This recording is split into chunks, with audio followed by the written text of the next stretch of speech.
되겠습니다. 신약 성경 220페이지 되겠습니다.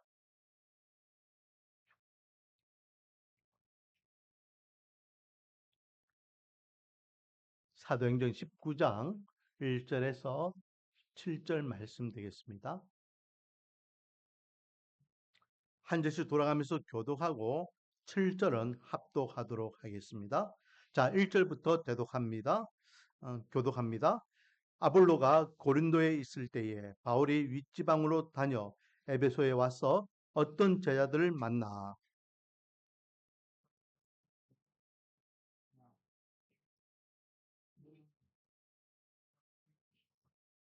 바울이 이르되 그러면 너희가 무슨 세례를 받았냐 대답하되 요한의 세례니라.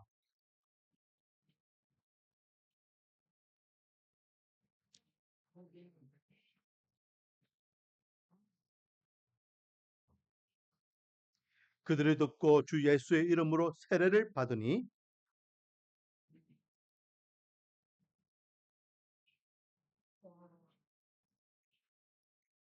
같이 읽겠습니다. 모두 12사람쯤 되니라.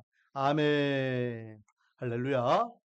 오늘도 하나님께 나와 찬양과 경배 예배로서 하나님께 영광 돌리는 사랑하는 성도님들 한 분 한 분 머리 위에 하나님의 한량없는 은혜와 축복이 가득하기를 주님의 이름으로 축원드립니다.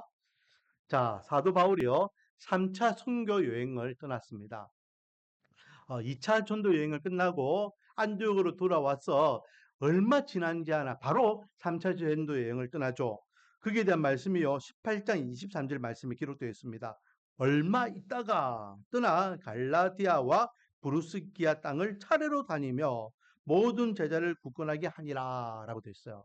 그래서 돌아와서 선교 보고를 하고 잠깐 여독을 풀자 말자 바로 3차 전도 여행을 떠납니다. 그래서 3차 전도 여행도 이렇게 육지로 올라가죠. 육지로 올라가서 브루스길라와 그리고 갈라디아와 부르기아 지역으로 갑니다. 그런데 2차 전도 여행까지 가지 않았던 새로운 곳을 방문하게 됩니다. 그곳이 어디냐? 바로 오늘 본문에 나와 있는 에베소라는 곳입니다. 이 에베소는요, 사도 바울이 2차 전도 여행을 마치고 돌아올 때에 그리스 지역에서 돌아올 때에 배를 타고 돌아오거든요. 배로 타고 돌아오면서 경유지가 이 에베소였습니다. 그래서 그 에베소에서 이제 사람들을 만나서 이렇게 복음을 전하게 되고 그 에베소 교인들이 이제 사람들이 바울을 좀 더 머물러 있었으면 좋겠습니다.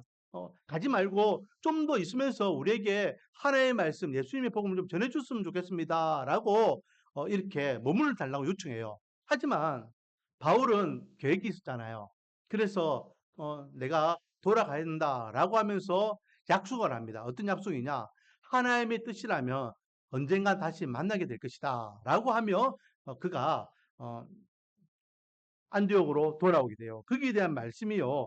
21절에 기록되어 있죠. 18장 21절.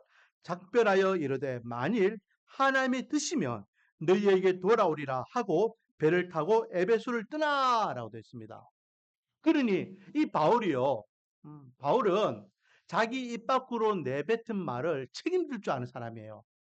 요즘 말로 이야기하면 대문자 T입니다. T. 그렇기 때문에 늘 이 말이 자기 마음 한구석에 이렇게 딱 이제 있는 거예요. 그래서 내가 에베소 사람들에게 다시 돌아올 수도 있다고 이야기했는데 하나님의 뜻이라면 만날 수 있다고 했는데 그래서 3차 전도 여행을 가면서 의도적으로 이 에베소 지역을 들렸던 것 같습니다. 물론 그 지역에 복음을 전하지 않았기 때문에 그 지역을 이제 복음을 전하기 위해서도 들렸겠지만 에베소 지역을 이제 갔다라는 거죠. 그리고 그곳에서 12명의 사람들을 만나게 됩니다. 12명.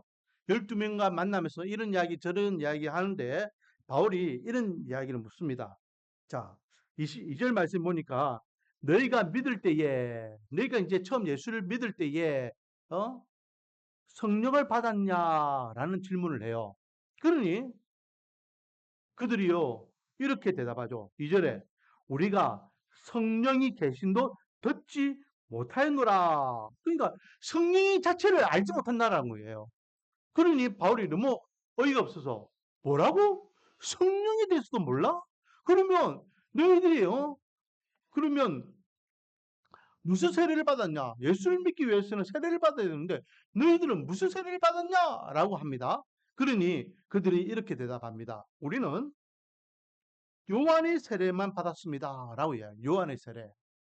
그래서 사울이 이제 바울이죠. 바울이 요한의 세례는 완벽한 세례가 아니야. 라고 하면서 회개의 세례다라고 말씀을 하죠. 그리고 이제 거기에 대해서 이제 세례가 무엇인지 세례에 대해서 이제 그 12명에게 그리고 에베소 교인들에게 알려주게 됩니다. 오늘은 세례가 무엇인지를 한번 생각해 보기를 원합니다. 세례. 그래서 우리가 진정으로 예수를 믿는다는 것이 세례부터 시작하는 데에 제가 새벽기도 때도 이야기하고 예전에 항상 말씀드렸지만은 교회에서 신앙생활 하는 데에 우리가 개인적으로 믿음 생활 하는 데에 또 교회 행사들 가운데에 제일 중요한 것은 바로 세례식입니다. 세례식. 왜? 그게 우리 믿음의 첫 단추가 되거든요.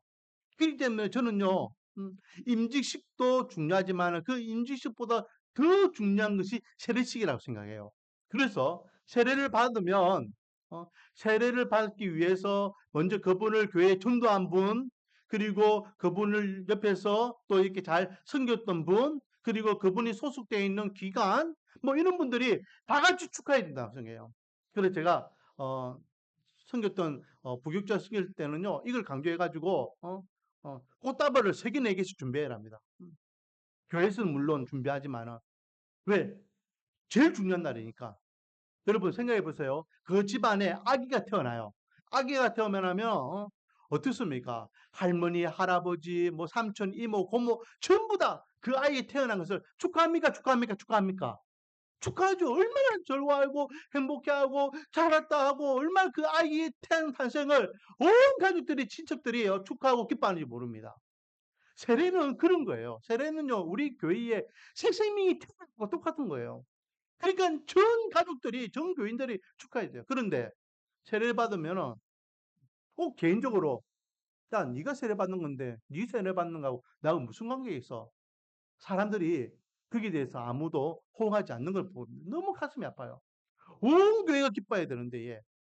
특히 중2가 되면은 이제 세례를 하잖아요. 그렇죠?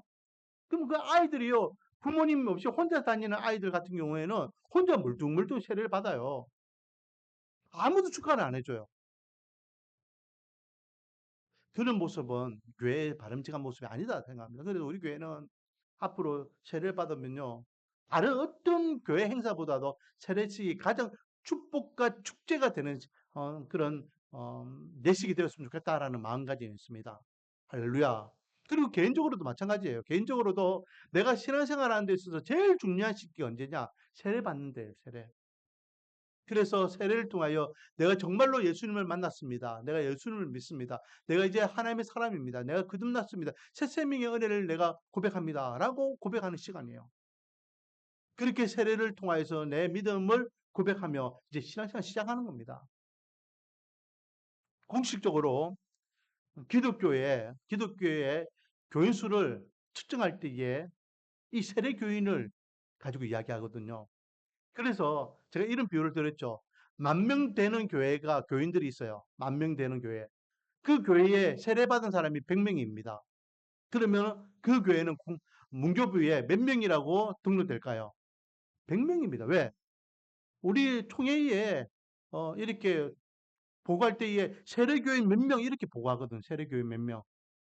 그러면은 각 교단들마다 문교부에 또 보고를 해요. 1년에 한 번씩. 그러면 우리 합동교단은 각 교회에서 세례교인들이 이렇게 올라온 그 집계를 해가지고 우리 교단은 몇 명 해가 보고하게 되는 거예요.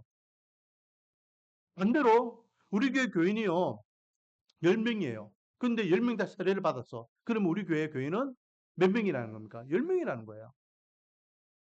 사람이 수가 중요한 것이 아니라 세례 교인이 중요하다. 그만큼 세례라는 것은 아주 특별한 의미가 있는 예식이라는 거예요. 신앙생활 하는 데 있어서, 믿음 생활 하는 데 있어서. 그런데 오늘날 교회에서는요, 이 세례를 좀 너무 등한시하는 것 같아요. 세례를 받는 당사자도 마찬가지고 세례를 집행하는 교회도 마찬가지고 그 준비하는 과정도 그래요. 얼마나 귀하고 복된 시간인데 예. 음. 정말로 나의 주 나의 이름은 바로 고백하고 바로 의지하고 바로 믿어야 되는데 예. 그냥 시간만 지나면 우리 교회 나온 지 몇 년 돼? 1년 됐어. 그럼 세례 받아야지. 그 사람이 믿음이 있는지 신앙이 있는지 묻지도 않고 따지지도 않고 세례를 주는 겁니다. 그 세례를 주면 또 어떻게 됩니까? 아무개 세례 받았잖아. 이제 나이도 됐으니까 이제 집사해야지. 그럼 뭐 시간 지나면은 또 서리집사 되고 서리집사라는 호칭을 갖고 또 신앙생활 하다 보면은 또 어느 순간 이제 아무개 우리 교회 다닌 지 몇 년 됐어. 10년, 20년 됐네. 나이도 뭐 40, 50 됐네. 이제 권사해야지, 장로해야지, 안수해야지. 그 집받는 거예요. 중지해야 되는 겁니다. 아무 의미가 없어요. 진짜 그래서 세례를 받을 때에 신앙의 증거과 바른 신앙 고백을 하게 만드는 것이 엄청나게 중요하다라는 거죠. 그런 의미에서 오늘 사도 바울이 이야기하는 오늘 본문을 가지고 우리가 바른 진정한 세례가 무엇인지를 한번 생각해 보기로 원합니다. 자, 첫 번째 사도 바울이요. 이 사람들이 우리는 요한의 세례밖에 모른다라고 이야기해요. 우리는 요한의 세례를 받았다라고 할 때에 바울이 뭐라 이야기하죠? 4절 말씀. 바울이 이르되 요한이 회개의 세례를 베풀며 백성에게 말하되 내 뒤에 오시는 이를 믿으라 하였으니 이는 곧 예수라 하거늘. 그렇습니다. 세례 요한이 세례를 베풀었죠. 그래 세례를 베풀었다 해서 요한을 구별해서 우리는 세례 요한이라고 이야기합니다. 성경에는 요한이라는 인물이 많이 나오죠. 그 중에 대표적인 요한은 두 명의 요한이 있습니다. 그 첫 번째 요한이 세례 요한이고 두 번째 요한이 사도 요한이에요. 이 둘이를 구별하기 위해서 앞에 세례 사도라는 수식을 붙인 겁니다. 그래서 세례 요한은 많은 사람들이 세례를 베풀었어요. 예수님이 공생애를 활동하기 전에. 그는요, 첫 번째 이 세례를 베푸는 목적이 뭐였냐? 죄사함에 대한 이 죄사함은 완벽한 죄사함이 아니에요. 사람이 죄를 짓잖아요. 그러면 그 죄를 세례 요한에게 와가지고 제가 죄를 지었습니다 하고 회개하면서 그렇게 세례를 받는 겁니다. 이 세례는 일회용이에요. 일회용. 내가 세례를 받고 또 갔어. 또 죄를 지으면 또 와서 또 세례를 받아야 되는 거예요. 완벽한 세례가 아니에요. 그런 의미의 세례를 받고 그런 의미에서 많은 사람들이 요한에게 와서 세례를 받으려고 했죠. 그러나 또 한편으로는 이 세례는 예수님의 길을 예배하는 그런 세례였습니다. 그래서 오늘 본문에 회개의 세례란 이 단어가요. 똑같이 사도행전을 기록한 저자가 누가복음에도 똑같은 말을 하고 있습니다. 누가복음 3장 3절에 4절 말씀 보면 요한이 요단강 부근 각처에 와서 제사함을 받게 하는 분명히 제사함을 받게 하는 이라 했죠. 제사함을 받게 하는 회개 세례를 전파하니라고 되어 있어요. 회개도 세례 요한의 세례는 무슨 세례다? 회개 세례라 이야기하면서 제사함에 대한 회개 세례다라고 이야기합니다.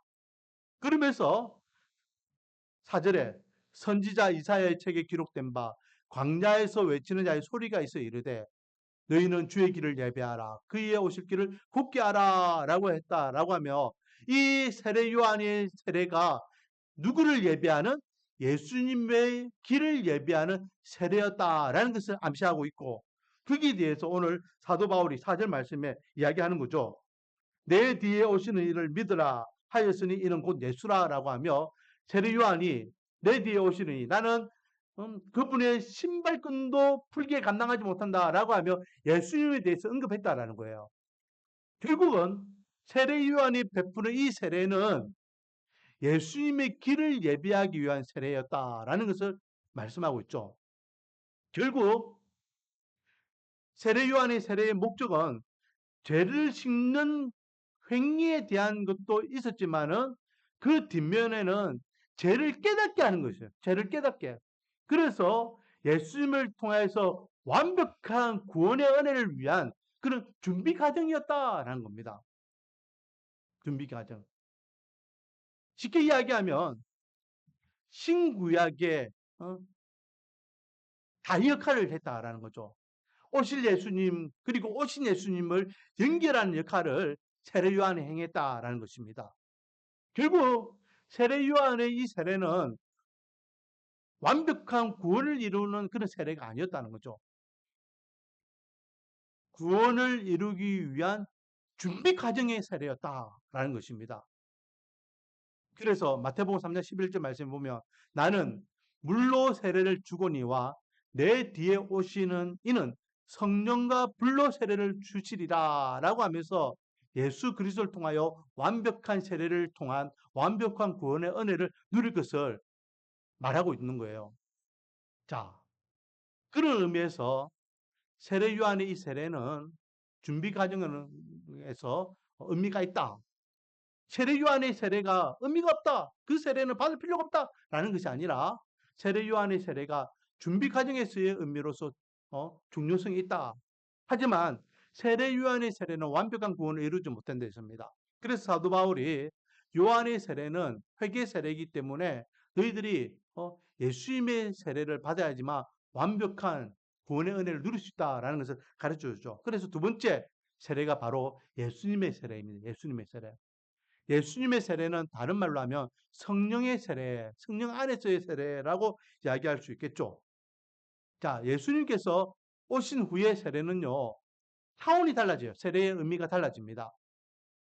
단순히 회개의 의미로서의 세례가 아니라 이제는 이 예수님의 세례는 예수님과 함께 연합을 이야기하는 연합을 이야기해요. 여러분, 우리 성경에 보면은 세례라는 단어 앞에 숫자가 있어요. 숫자가. 그 숫자를요. 밑에 보면은 침례라고 되어 있습니다. 그래서 세례, 침례 이 말은 똑같은 의미다라고 하죠. 우리는 어떤 시대적인 변화와 그리고 장수적인 환경에 의해서 이제는 침례를 하지 않아요. 사람을 완전 물속에 담그지 않아요. 하지만 침례교회는 그렇게 하거든요. 뭐 교회가 협소해가지고 장수적으로 못하면은 강에 가가지고 우리 침례하면 제가 군에 있을 때에 임진강 부근에서 이렇게 근무를 했는데요. 한 번씩 보면은 큰 버스들이 와요. 그러면은 저처럼 이제 목사님들이 가운 입고 또 세례 받는 분들이 가운 입고 그렇게 쭉 와가지고 이렇게 하나님 앞에 예배를 드리고 물에 들어가가지고 이렇게 침례하는 것을 제가 직접 보기도 했습니다. 완전히 물속에 들어갔다가 나와요. 예수님 당시에는 그렇게 했습니다. 예수님 당시에는 아예 물에 들어갔다가 나와요. 성경에 보면은 시냇가를 보면 사람들이 야 저기 시냇가가 있으니까 내가 세례 받아야 되겠다 하면서 시냇가를 찾아 내려가요. 근데 오늘날은 교회 안에서 세례를 베풀려고 하면 물에 담가야 되는데 담글 수가 없잖아요. 그래서 약식으로 이렇게 손수레를 하는 겁니다. 자, 그러면 이 세례의 의미가 뭐냐? 물에 완전히 담갔다가 일으킨다는 것은 무슨 의미가 있냐? 완전히 죽었다가 살아나는 걸 의미하는 거예요. 그리스도와 연합됐다라는 것은 어떤 의미가 있냐? 이제 내가 주를 위하여 죽었다가 주님께서 나를 다시 살려주셔서 내가 이제부터는 또 다른 새 생명을 얻었다라는 의미가 있다는 거예요. 그러므로 더 이상 이제는 세례받고 난 다음 예수를 믿고 난 다음부터는 더 이상 나의 주권이 내가 아니라 하나님의 주권이라는 거예요. 왜? 더 이상 내가 사는 이 삶이 또로서의 삶이기 때문에 나는 죄와 허물로 죽을 수밖에 없는 죄인이고 그럼 죽었던 나를 예수 그리스도의 보혈을 피고 다시 살려주셨기 때문에 나는 이제 하루하루 사는 것이 생명의 연장선상이라는 거예요. 그렇기 때문에 이제는 주와 연합하여서 주님이 원하시고 주님이 기뻐하시고 주님께서 만족하시는 삶을 살아가겠노라고 고백하는 것이 이 세례식을 통하여 고백하는 신앙의 고백입니다. 그런 의미에서 칼빈은 이렇게 이야기하죠. 세례는 그리스도와 연합과 새 생명의 보증이며 성령께서 택한 자 안에 주시는 효력을 실제로 나타내는 것이다 라고 이야기합니다. 무슨 말입니까? 세례 자체가 주는 의미가 1차적으로는 예수 그리스도와 우리가 연합했다. 내가 하나님의 사람입니다. 나는 이제 예수의 사람입니다. 라는 것과 그리고 새 생명 보증이라. 나는 이제 새 사람이 되었습니다. 나는 이제 새 생명을 얻었습니다. 라는 고백과 이제 그러므로 나는 이제 하나님의 사람답게 내 생각과 내 말과 내 행동을 이제는 믿는 하나님의 백성답게 하겠습니다. 라는 거예요. 그래서 이 세례식을요, 흔히 결혼식으로 비유를 많이 해요. 여러분, 남녀가 서로 사랑해요. 물론 예전에는 어떤 시대적인 환경 때문에 결혼식을 하지 않고 사실혼으로 사는 부부도 많이 있었죠. 응? 그런데 이 의도적으로 이 둘이가 사랑하면서 부부로서 이렇게 사는데 결혼식을 하지 않아요. 더군다나 혼인신고도 하지 않아. 그러면은 다른 사람들이 볼 때 이 사람이 부부인지 부부가 아닌지 알 수 없잖아요. 그런데 결혼식을 탁 해. 그리고 구청에 가가지고 이제 우리가 결혼식을 했습니다 하면서 정인을 딱 세워가지고 혼인신고까지 하면 어떻게 됩니까? 누구나 다 이 사람은 아내가 있는 사람이고 이 사람은 남편이 있는 사람이라는 것을 법적으로 효력이 있고 또 사람들이 다 알 수 있잖아요. 결혼식을 하는 이유가 그겁니다. 결혼식 안 해도 그냥 살면 되지만은 남들에게 우리가 정식으로 부부가 되었음을 보여주는 모습이에요. 이와 같이 내가 개인적으로 예수를 믿으면 되지. 또 번거롭게 교회를 다니기는 왜 다녀? 세례는 왜 또 이렇게 해? 내 세례 안 받고 교회 안 다녀도 내 예수 믿는 내가 예수만 잘 믿으면 되잖아. 누가 알아줍니까? 아무나 몰라요. 저 사람이 진짜 예수를 믿는다는데 진짜 예수를 믿는지 안 믿는지 온 천하에 알려주는 겁니다. 나는 이제부터 예수님을 나의 주님으로 고백합니다. 나는 이제 주님을 위해 살겠습니다. 나는 내 믿음이 가짜 믿음이 아니라 진짜 참 믿음입니다. 온 사람들 앞에 알려주는 겁니다. 그리고 그렇게 신앙 고백을 세례교실을 통해 고백하는 거예요. 그렇게 고백한 사람이 이제 예수를 믿기 전의 모습하고 똑같이 살면 됩니까? 안 됩니까? 안 되는 거예요. 야, 이 예수 믿다며? 이 교회 다닌다며? 이 세례까지 받았다며? 달라야 돼요. 달라야 돼요. 만약 세례식을 안 하고 교회를 안 다니고 나 혼자 예수를 믿는지 그러면은 내가 어떻게 행동하든지 사람들은 모른다는 거죠. 그래서 이 세례는요. 칼빈이 이렇게도 이야기합니다. 하나님의 언약의 표요 인이라 부른다. 언약의 표이지만 또 인이라는 거예요. 증표라는 거예요. 증표. 그래서 어떻게 보면은 우리 인간이 하나님께 드리는 약속인 것 같이 내가 이제 앞으로 하나님 잘 믿겠습니다. 섬기겠습니다라고 고백하는 어떤 약속 신앙의 고백인 것 같이 보이지만은 다른 한편으로는 하나님께서 나를 향하여서 도장을 찍은 것과 마찬가지. 너는 이제 내 사람이야. 너는 이제 내가 책임질 내 아들이야, 내 딸이야, 내 백성이야. 라고 확증해주는 시간이 세례받는 시간이고 세례식이라는 거예요. 그렇기 때문에 우리는 이 세례식을 허투루 할 수 없는 거예요. 그리고 그렇게 온천하에 바르게 세례를 고백하게 되면 정말로 하나님의 사람으로 주를 위하여 살고 주를 위하여 죽는 인생, 하나님이 원하시고 하나님 기뻐하시고 하나님께 만족하시는 삶을 살아가는 인생, 그런 인생이 된다라는 것입니다. 믿음 없이도 세례를 받을 수 있어요.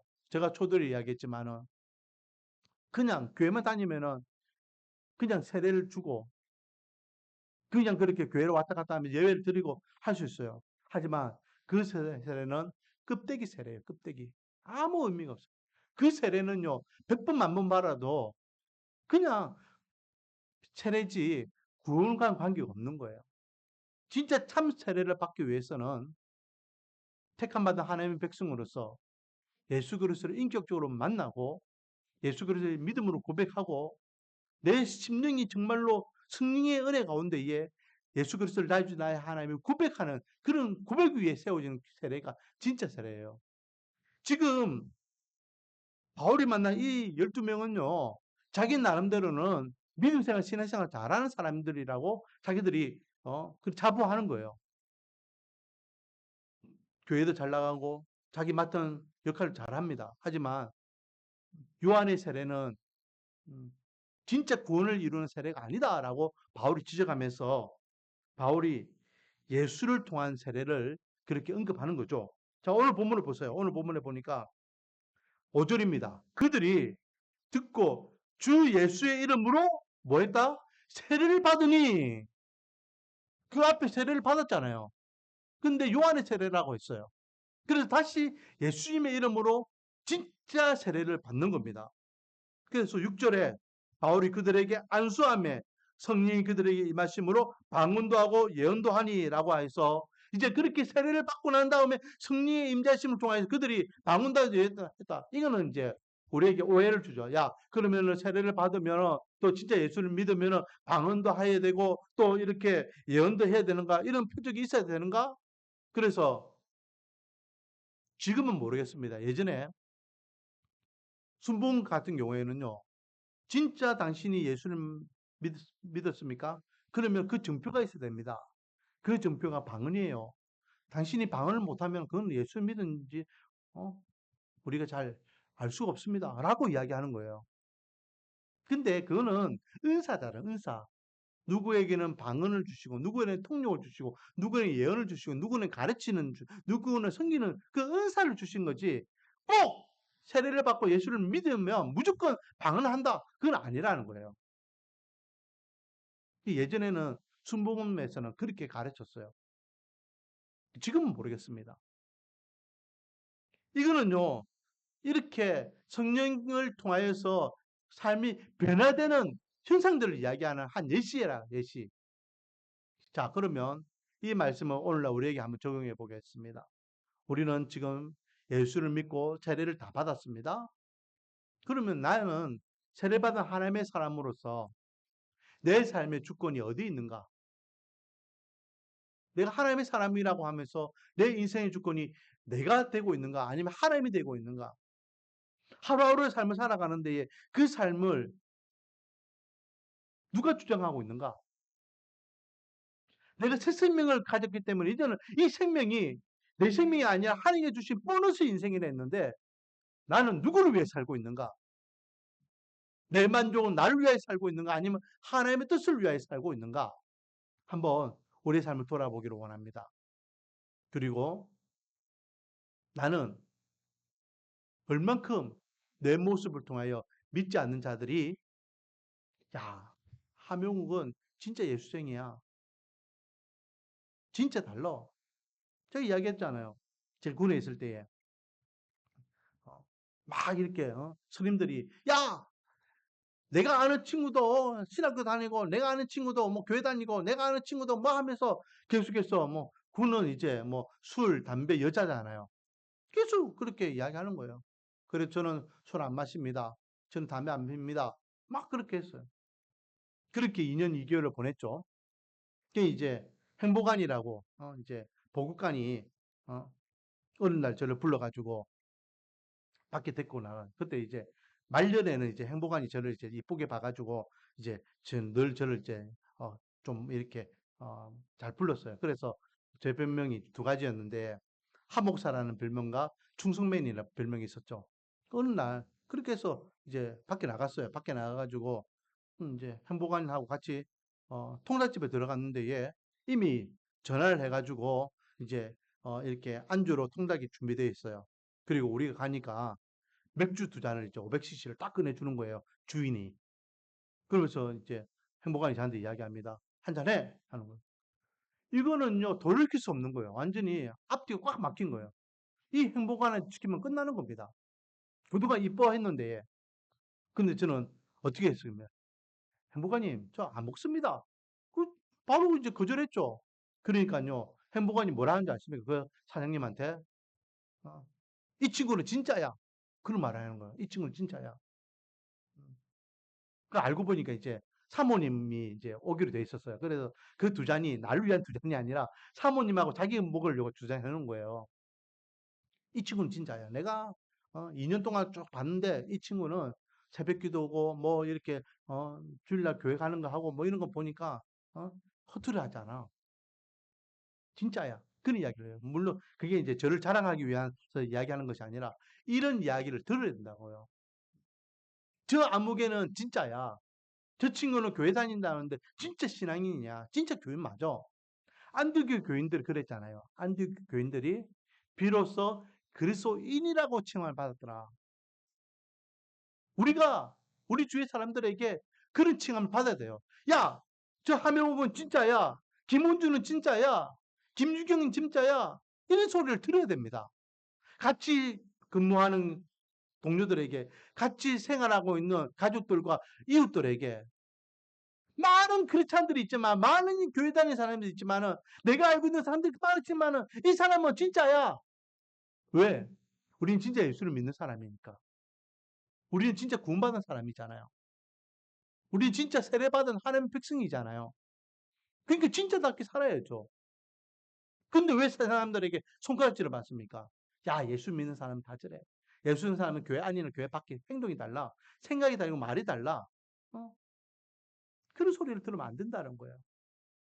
사랑하는 손님 여러분. 오늘은 세례에 대한 말씀을 나눴습니다. 이 세례는요, 우리 신앙생활의 가장 기초가 되는 거예요. 하지만은 가장 핵심이 되는 겁니다. 왜?